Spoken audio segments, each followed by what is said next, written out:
ত্রিস্তর পঞ্চায়েত নির্বাচনকে সামনে রেখে জোর প্রশাসনিক প্রস্তুতি চলছে সিপাহীজলা জেলায়।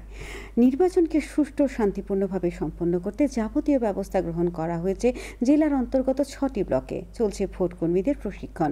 সিপাহীজলা জেলার অতিরিক্ত জেলাশাসক সুব্রত মজুমদার দূরদর্শনকে দেওয়া একান্ত এক সাক্ষাৎকারে জানিয়েছেন, সিপাহীজলা জেলার 1210টি গ্রাম পঞ্চায়েত আসনের মধ্যে 233টি আসনে নির্বাচন হবে।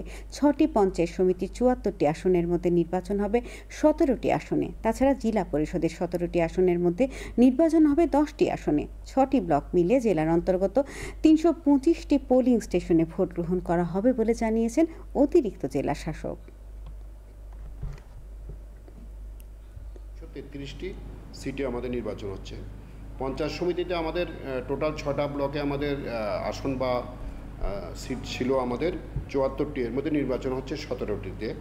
আর জেলা পরিষদে আমাদের 17টি সিট বা 17টি কনস্টিটিউয়েন্সি ছিল, এর মধ্যে আমাদের নির্বাচন হচ্ছে 10টি কনস্টিটিউয়েন্সি বা 10টি আসনে। আমাদের টোটাল ভোটার ছিল অ্যাকচুয়ালি 2,39,542।